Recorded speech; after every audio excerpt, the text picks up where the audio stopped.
sourdough loaf. And yeah, so let's start by getting our sourdough out. We're gonna get ready to score it. And we'll pop this in the oven.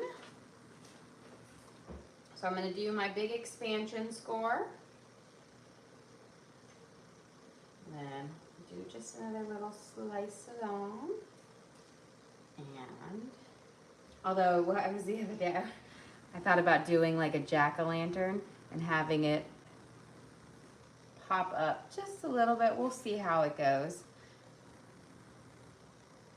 Here we go.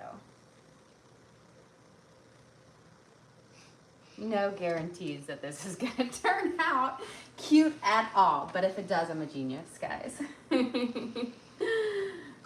Let's just say, as I was driving my daughter to soccer practice, she goes, why can't we have one of those like 10-foot skeletons? And I was like, oh, they're, a bit cumbersome, a lot. I personally really want one. But after I saw them, they're like $300, and apparently they take like 3 hours to put together. So I was like, too much. But she was like, we really need them. Everybody has them. And I was like, no, they don't. And then we happened to drive by like 4 of them on the way to soccer practice. And I was like, well, maybe they do. And then she saw some lights and Halloween lights, and she was like, we need to put up Halloween lights too. And I was like, okay, hold your horses. A bit too much Halloween, but I'm totally for it. Okay, let's get this baking for 20 minutes at 500 with our lid on. Then we'll take our lid off, reduce the temperature down to 450, and bake for another 20 minutes, and dinner should be ready by then, hopefully. You say no to Halloween lights as purple lights are out there.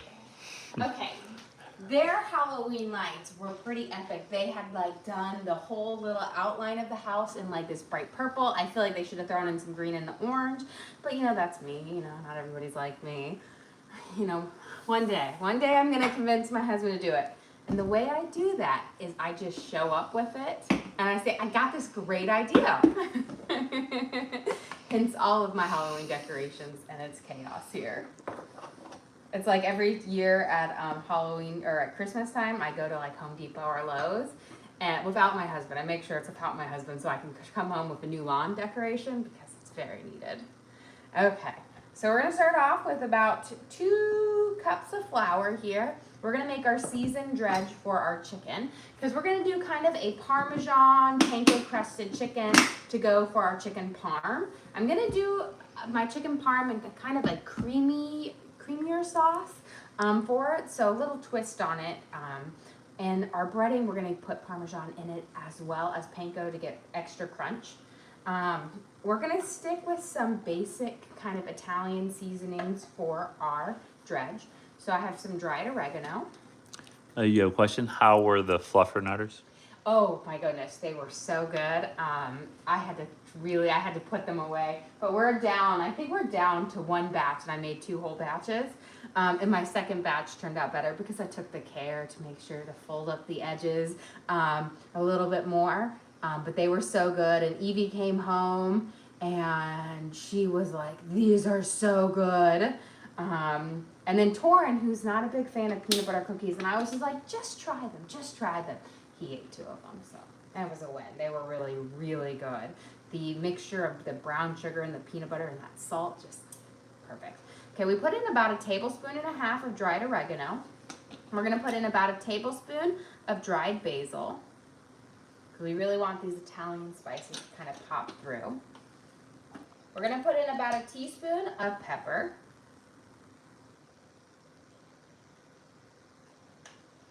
And then 1 tablespoon of onion powder, which I think is gonna get me through this.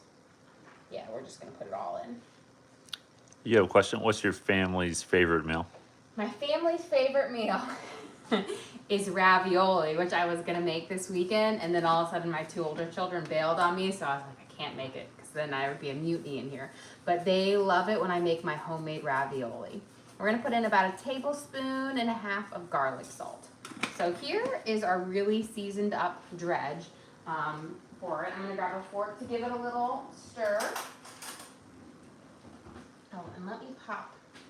I'm gonna turn my water up high, and before I stir this, let's pop our noodles in for this. I'm just gonna be using like a ziti, so just a simple, like a penny noodle for this, for our chicken parm. Although you can honestly use really any base noodle for it. There we go. So this is like one of those pasta bags that you get from like Costco, and they come in like a 6-pack. I love them. So we're gonna add this in here, and then we give it a good stir. Because I'm not going to be using this pasta water, I'm not going to salt it. When I do use the pasta water in my salt or my sauce, I'm going to salt it. But since we're making just a creamy marinara, we're just going to keep it like this. Okay, let's get our spices mixed in to our flour here. And this is going to be for our dredge for our chicken parm. So chicken parm is like breaded chicken that you serve over like marinara with melted Parmesan cheese. So we're kind of doing on the basis of it, but I kind of do mine a little bit deconstructed in that I keep my chicken separate, but I will melt Parmesan on top of my tomato, like my pasta. So you get it both, but for those who like it, you know, dry, it also keeps the chicken crispier longer. Okay, so we've got this mixed up, and then let's add in, or let's whip up our eggs here. So I just got 4 eggs, and you might be able to get by with 3, but I like to err on the side of having too much mixture of both rather than not enough. Here we go. And then we'll just use the same thing, and we're just gonna pop our yolks first, and then we're gonna mix this up.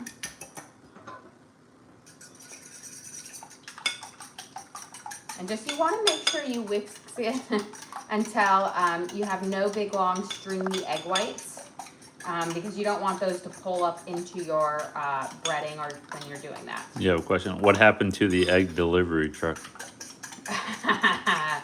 It got put away. I always have to take away my husband's toys. Can't let him have any fun. No, Teddy saw it when he got home from school, and he had to play with it. I had gotten out, like, I like to rotate my kids' toys so they don't get as bored with them, and so I'll put them away. And I had just put out these wooden like ball set that he had, and so they've been playing with it, and that was fun. So he hadn't seen it in a while. And I, then he was very excited, and they all had to play with it. And of course, there's always fights ensued over who gets to hold what ball, even though they're all the same. Okay, let's get our chicken filleted in half here.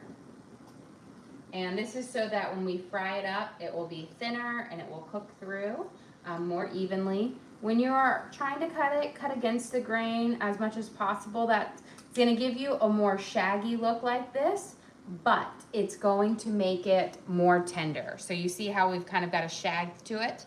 That's going to break up those kind of fibers in your chicken and leave it much more tender.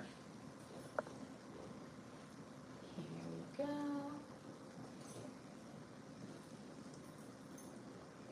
And let me cut off a little bit of this fat as well. And these are boneless, skinless chicken breasts. I've been using some thighs recently, but I've got my breasts out for tonight for this because I feel like it makes the best kind of chicken cutlets. Okay, so we're done with our knife here. Let's go and do our seasoned dredge first, and then we'll add in Parmesan and panko breadcrumbs to this after we've got our first kind of coating on. And so you're just gonna dip it in, coat it all the way around. And the reason why I make sure I have it nice and seasoned is to ensure that you get all of this flavor on your chicken from the very beginning.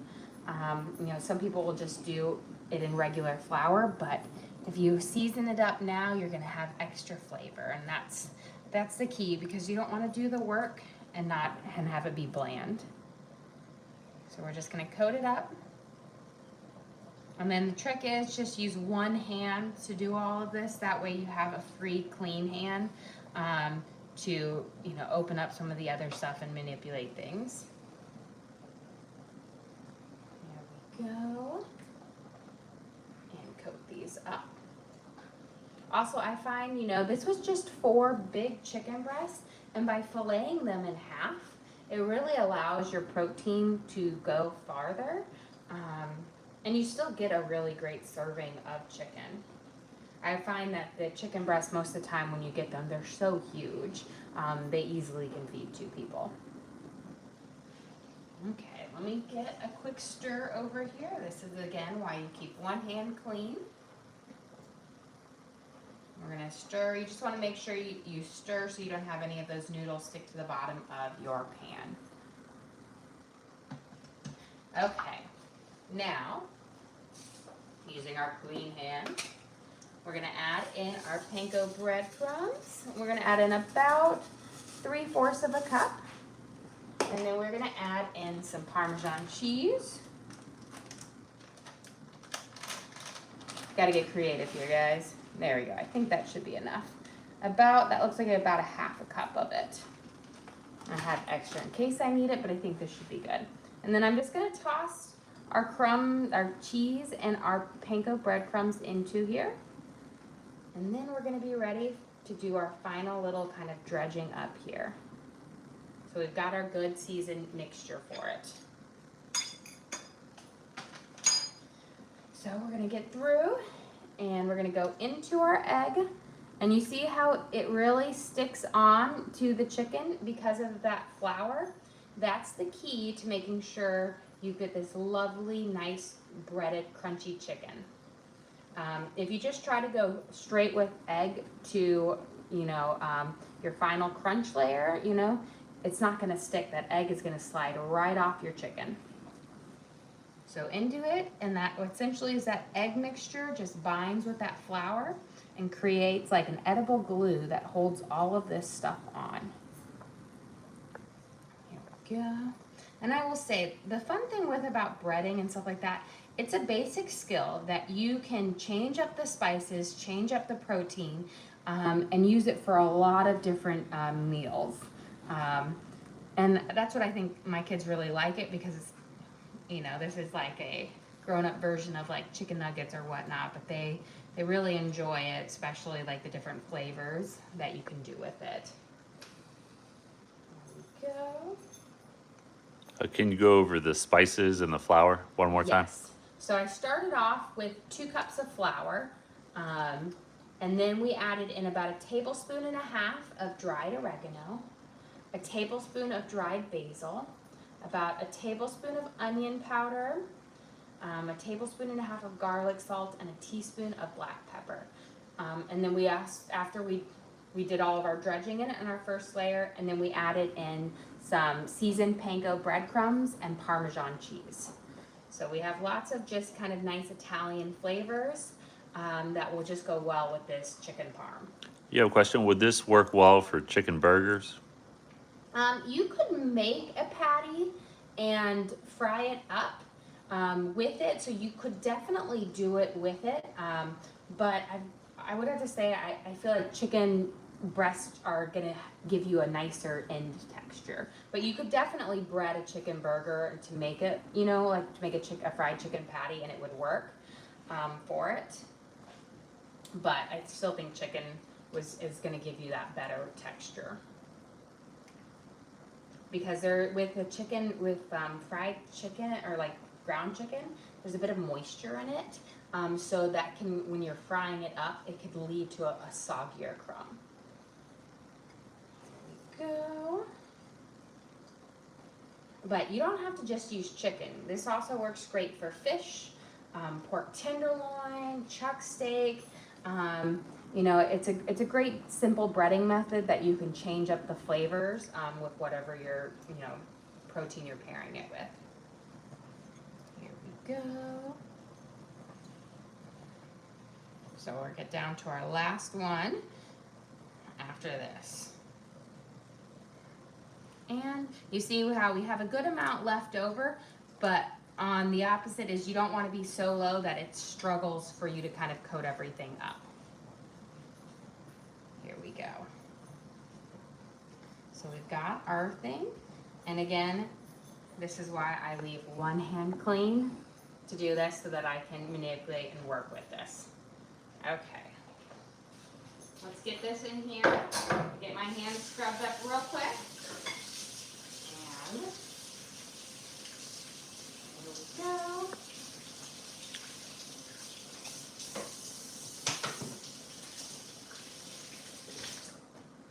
And then let me grab a paper towel to just get a little bit of this extra flour off right now.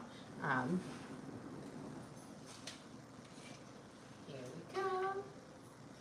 So while we're waiting, I'm going to get my oil starting to heat up so that we can start frying off this chicken, because I'm going to have to fry it off in batches. Now, when I'm frying chicken, I don't completely submerge my chicken. What I do is I'll fry it half on both sides. That way I can use a lot less oil. So all I am is putting enough oil to kind of cover the bottom of my pan so that that whole bottom half of the chicken will sit in it. Also knowing, like just like with water displacement theory, that when I put each piece of chicken in, it's going to raise that oil level up a little bit. Do a smidge more. We're not going to drop our chicken in until it is nice and hot. So I have it heating up on an 8, which is a high, but I'm going to turn it down to a 5 to fry it on. But I want my oil nice and hot for when it's ready to throw in there. It gets that initial thing, because every time you drop that cold chicken in, it's going to lower it down some. You have a question? How do you know how much flour and panko to use when you're doing the breading? So kind of my rule of thumb, if I'm using 4 chicken breasts, which I can fillet into 8 pieces, it's about 1 egg and a half a cup of flour per chicken breast, for flour. And then the panko, it's about 1/4 of a cup per chicken breast. So that's kind of the math that I use. So depending on if I have less or more, then I'll reduce or increase. And that's just through the amount of time, that's how much I've realized of what I've needed to do it. Okay, while we're waiting for our noodles to cook up, we're gonna prep up our green onions here that we're gonna be adding into our sauce. So these are like the biggest green onions here. They're more like spring onions instead of green onions. And so I'm gonna actually chop up my whiter parts, my white and pale green parts. And that way we can give them a nice saute first for this. And then we'll save a little bit of my darker green ones to add in just towards the end. Because the paler to the white part is going to have more of an astringent onion flavor, while the dark green parts are going to have more of that mellow onion flavor. So I'm going to kind of give these a quick little dice up, because we are going to saute these up with some garlic just to add a little bit of an onion and garlic flavor to our marinara, and then we're gonna use some fresh basil. Here we go. So I'm almost mincing it up just like how my garlic would be, because it's nice to have just these little tender onion bits. And then we'll throw those last ones in at the very end to give a bit more of a fresh onion flavor. Here we go. Okay, let's check on our noodles here. We've got green onion stuck onto me. So I'm gonna cook these to right at around al dente. Let me grab a fork because it doesn't want to come out to me.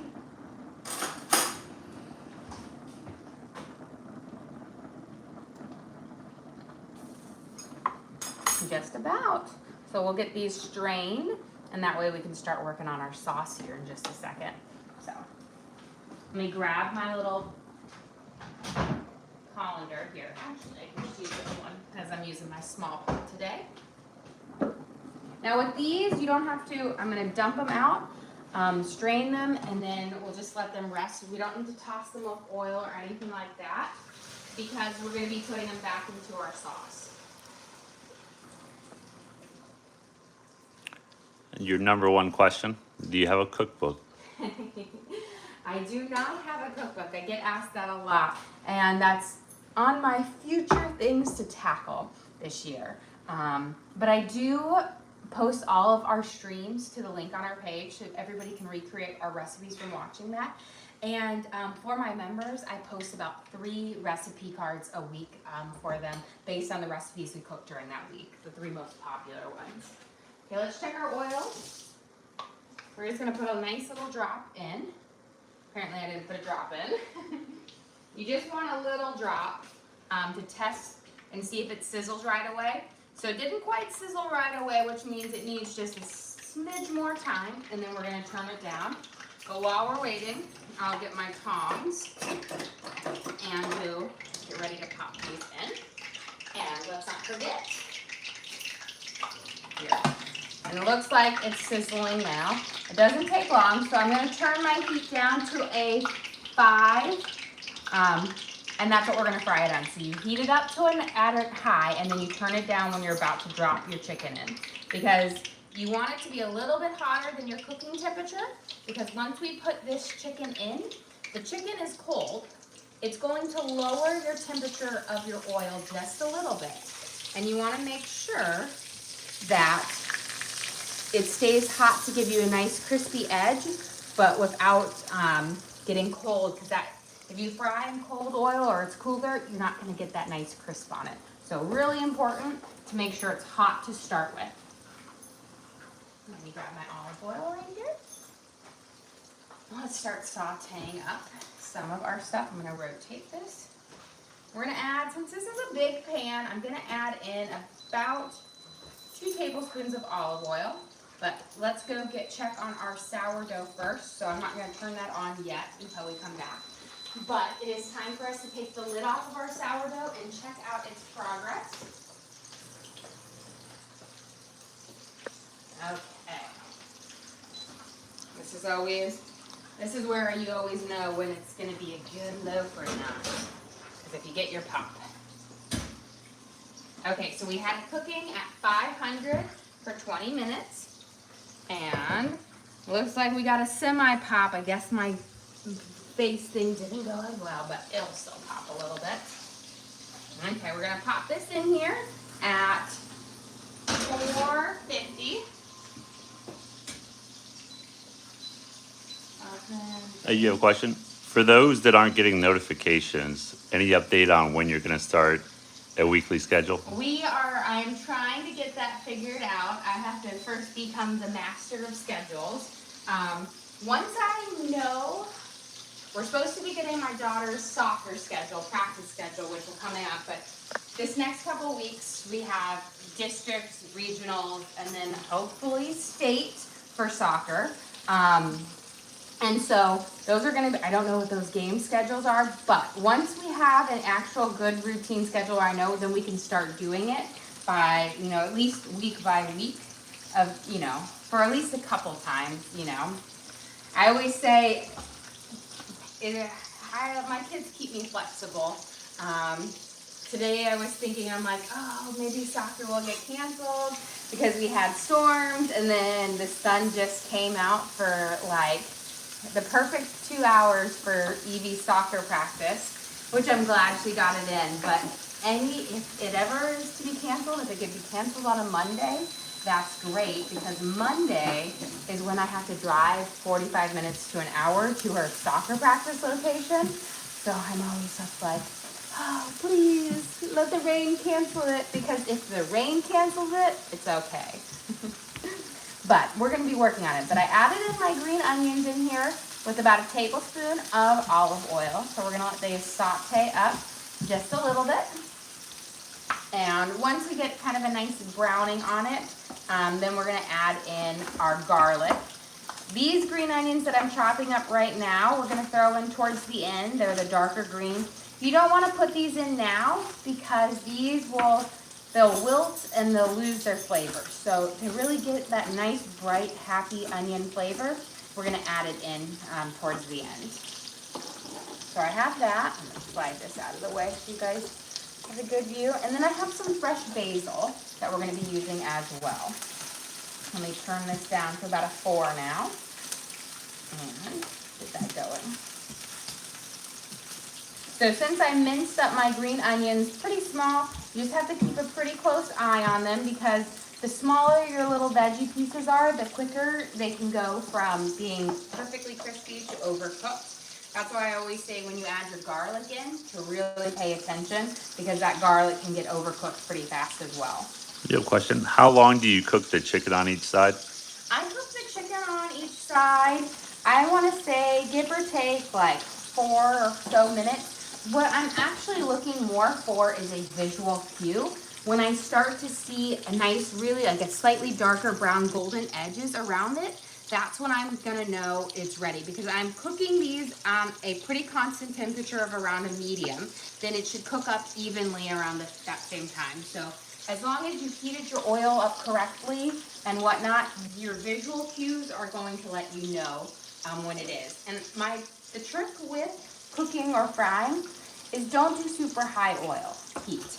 Do low and slow. If you're new to it and you're like worried about having it cooked all the way through, turn it down even lower. But just make sure your oil is hot to start with. Because it is, when your oil is too hot, what will happen is you will crisp up your outside and it will look done, but your middle will not be done. So always cook over a medium or a medium-low heat. Okay, so I'm gonna mince up. I've got some fresh basil. This is about a 1/3 cup of fresh basil, which we'll add in here just to give it a really nice fresh flavor to it. And I think my chicken is getting pretty close to being able to flip.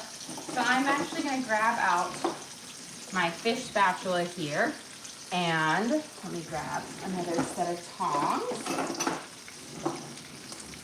And what makes it easier is just put your spatula under and then you flip it. And there we go. Here is our beautiful kind of light golden brown fry on it. The darker bits are the Parmesan cheese. So you always have to just wash those because they'll cook up a little bit faster than this. But again, keep it low and slow. I'm gonna rotate. I did not add any paprika into my my dredge today. When you add paprika, you will have a darker, orangier color to it, like a reddish brown color to it, which is delicious, but I didn't want to add the paprika for today's flavors. Okay, let's get our garlic in here. We're gonna add in about a good 1.5 teaspoons of garlic. And that's gonna sizzle pretty good. So just keep an eye on it. We'll let it kind of toast up. Beautiful. And you wanna let it saute for a few minutes, or like a minute, I should say, not a few minutes, like 30 seconds to a minute, to really crisp it up and bring out those flavors before we add in our sauce. And it smells so good. Okay, for this, I'm just gonna start with my favorite marinara. You could definitely make your own, but you know, I always say, who has the time for this? I've got part of a jar to start with. We're gonna add in, this is just Rayo's good old marinara. Turning my temperature down to low because I don't want it too high. Yeah, you have a question? Do you always know what you're gonna cook the next day? No, I had no idea what I was making for dinner. I thought about it while I was at soccer practice, and I was like, and I went through, I was thinking about doing butter chicken, I was thinking about doing orange chicken, I was thinking about rice, and then I was like, chicken parm. So, no, it's how I feel for the day is what I kind of make, or what my kids, if they suggest something and I have the ingredients, then I'll do it. I'm gonna add in another jar of my marinara. There we go. And then I'm gonna add in half of my basil now to kind of stew in there with it. And now I'm gonna get a baking sheet and some paper towels so that I can rest my chicken on there.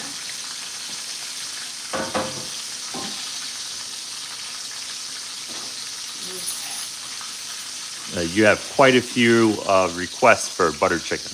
Okay, That's what I said. I was gonna do butter chicken, and then I realized I'm like, I'm not sure I have some of the ingredients that I needed.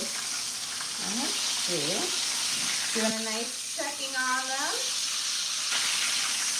I want them a little bit long, so this is a bit too blonde. You want a darker golden color to it. So we'll let them sit for just a little bit longer on there.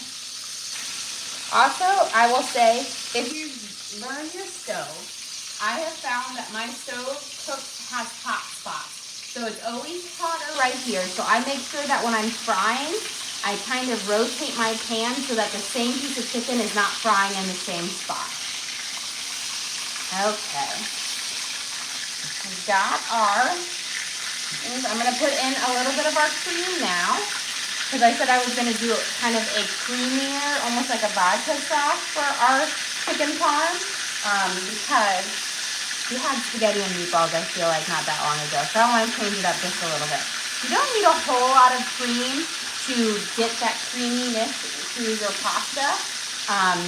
Like a third a cup to a half a cup will give you a really rich kind of texture and flavor to it. So don't put a whole bunch in. You don't need a whole bunch. A little goes a long way.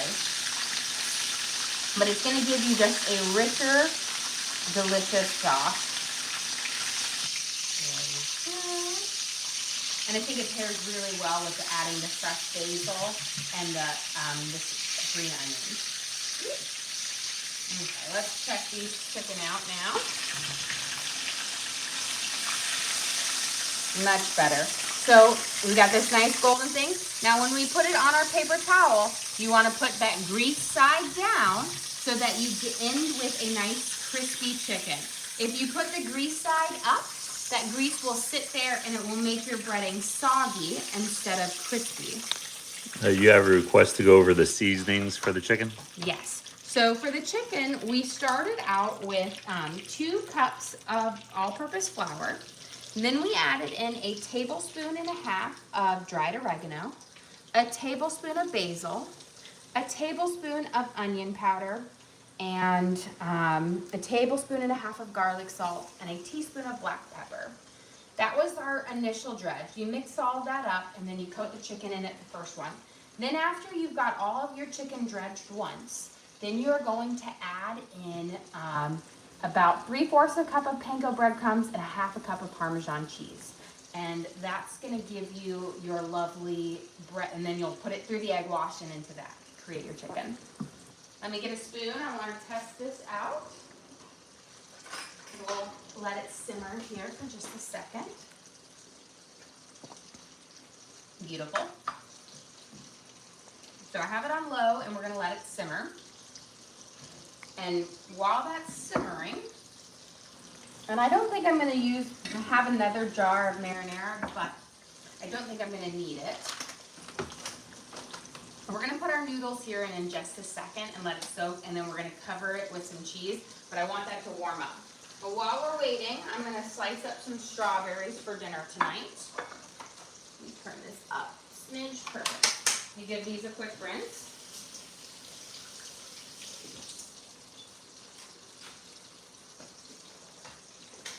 I was deciding, I was like, ooh, should I do a salad too? And I was like, oh, my kids are going to fill up on pasta and noodles. So I know they'll eat the strawberries, but I didn't think they would eat the salad. Evie would eat the salad. Salads are one of her favorite foods.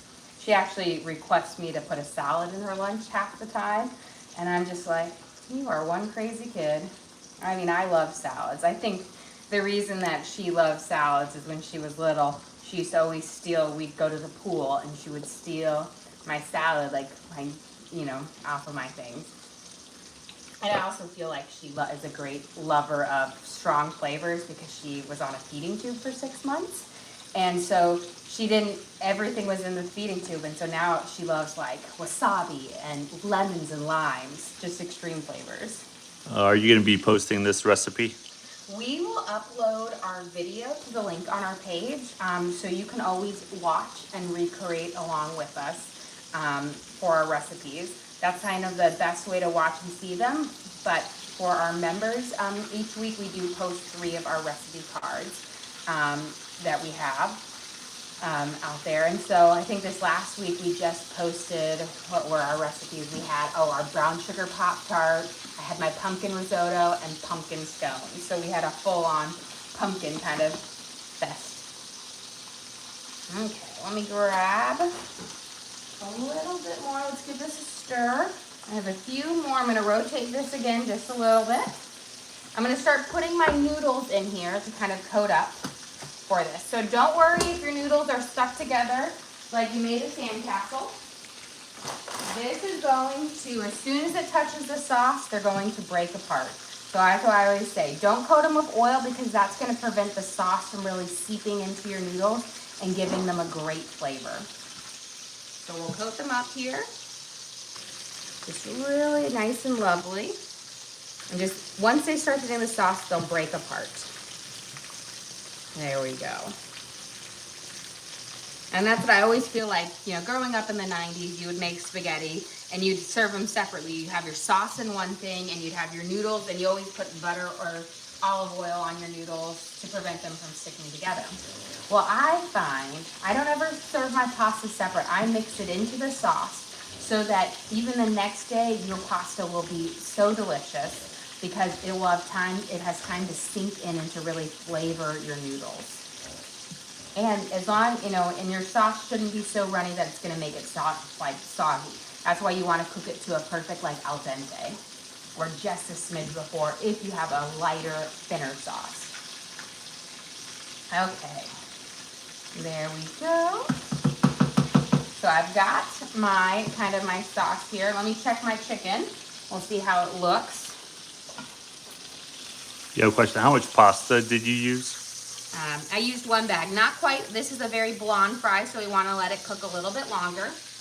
I used one bag, and so I think it was a pound of pasta for this. And this is going to feed, you know, our big family here. So this should feed about 8 people. Let's see. Aha, this is the best part about it. So chicken parm, as you know, when you typically see it, they put the chicken down and then you coat everything with cheese. I like to serve my chicken and my noodles separate, especially because, you know, you get some picky kids who have some opinions about what to be. Oh, before we do that, I almost forgot to mix in my extra spices. So I've got my green onions and the rest of my basil here. And we're gonna mix it in. And again, I'm adding the green onions and the basil because we have this creamier marinara sauce.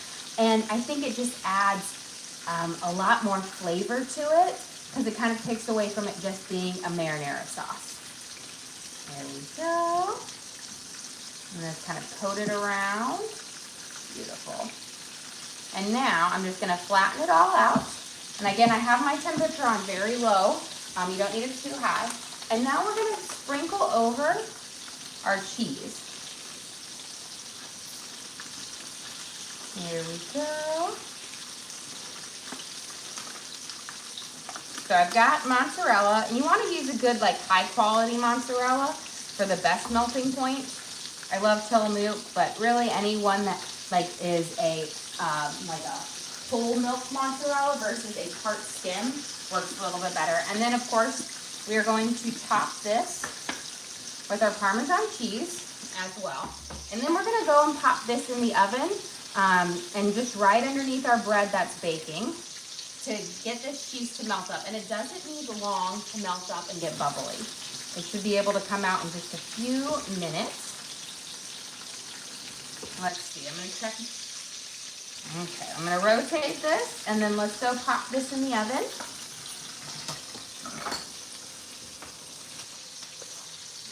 And, perfect, because this should be done shortly after our bread is because the thing is, looks like it got a huge peak on there anyways. Look at me. Let me see. I'm going to have to slide this, aren't I? Here we go.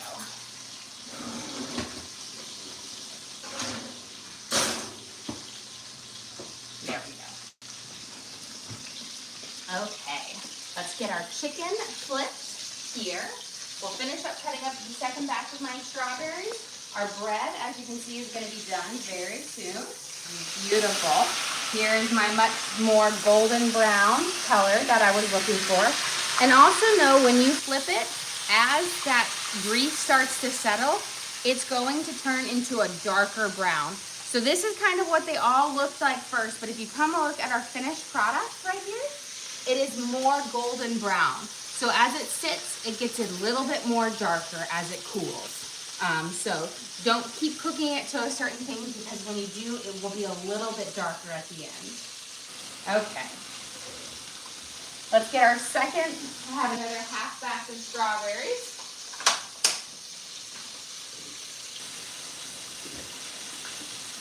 Now the trick for strawberries when you're just out of season or they're not as sweet as they used to be is you're going to sprinkle just the teeniest bit of sugar on it, because that sugar is going to cause the strawberries to sweat, and when they sweat they release more of their flavor. And so I find, and you don't need a whole lot of sugar, just like not even a teaspoon. But a sprinkle over it is going to give you a much more flavorful strawberry, because it causes them to start like excreting their natural juices. So we'll get these up, and then our bread should be done. I think we're going to hear the beeping here any minute. So here, I will say we're a big family, and I always try to serve, fresh fruit with, our meals. And we will easily eat 2 pounds of strawberries in one sitting. Those 2 are back. Okay. So, let me grab my sugar here. And you're just going to take a little pinch, and you're going to sprinkle it around, and then we'll give it a stir. And trust me, this is going to make it so much more flavorful. So it was probably a teaspoon for about 2 pounds of strawberries. So not very much, but this gets away that kind of bitterness to them. So we'll give them a stir up. Here we go. And then we're going to check on our chicken, because I always feel like the second time side cooks much faster than the first side. Okay. Slide this over here. Check and see how they are. Just about a little bit longer. We still have kind of a pale color to it, and we want a more golden brown color. But again, I'm going to rotate these. I'm going to twist my pan. And then since there is less than a minute on that, I'm going to move this out of the way. Actually, I say that and it's beeping right now at me. So I'm going to move this over here. That way, we can get our sourdough out and then our last one out. And we'll see, because I realized it popped on our, there we go.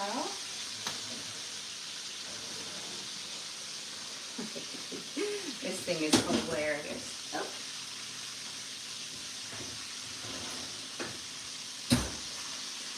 Okay, so this is my jack-o'-lantern one. He's funny. Okay, when you take your sourdough out of the oven, you want to make sure that you take it out of your Dutch oven fairly quickly so that it doesn't get too cooked on the bottom. I like to do a blonde bake on it. So you see we've got this nice blonde crust. Here, if you can see the jack-o'-lantern face that we cut in there, he's got a really big smile. He's a very happy one. I should have cut circles for the eyes so he could have been Jack Skellington. I think my kids would have thought that was hilarious. And now, when you check our chicken, and then I'm going to take our rest of our dinner out of the oven. Beautiful. We've got a nice kind of golden brown. So again, we're going to put it oil side down. Nice golden brown fry. Okay. And again, always put it oil side down so that it stays nice and crispy. I'm going to drop my last 2 in, and then we're going to go grab, I'm going to grab the nice Parmesan out of the oven.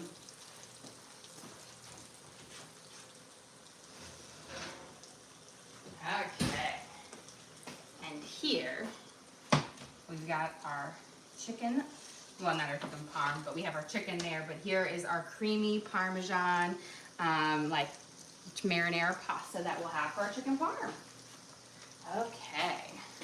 Well, guys, we are ready to serve up here. Let me grab this for my plate. I'm just really happy about him. I think he turned out so funny. Okay.